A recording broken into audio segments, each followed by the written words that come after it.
يا صباح الخير، يا صباح الأمل، يا صباح الحب على عيونكم الحلوين.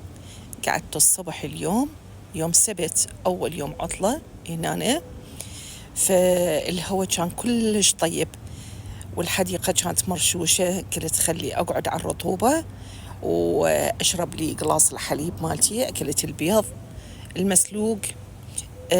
وقلت خلي أصبح عليكم. تعالوا شوفوا شنو راح أسوي الغداء. راح أسوي كبة جريش وكبة حلب وكباب عروق. قاعدة دا أسوي كبة، هاي كبة حلب،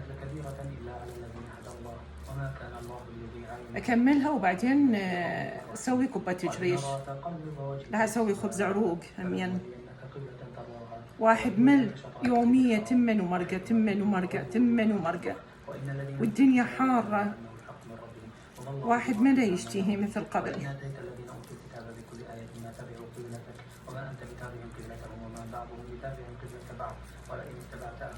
دا أسوي شورت فيديو، دا أشوف بيه استجابة أكثر من ما أسوي فيديو.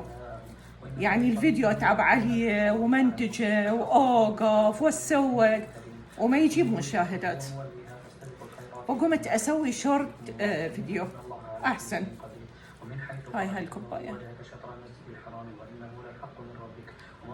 أكمل وأراويكم.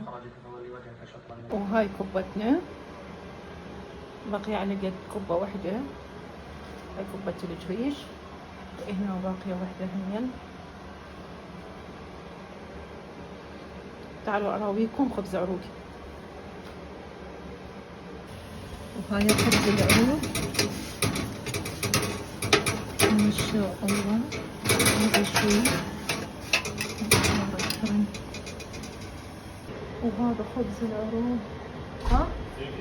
ايه لا أسوي شو اسمه.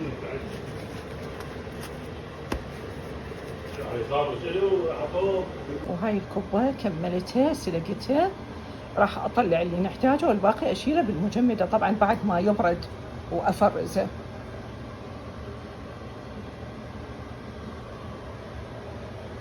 هنا أنا كوبة الحلب دا أظليها.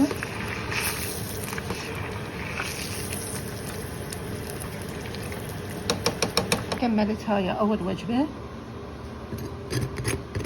بعد الخرخشة مالته تجنن.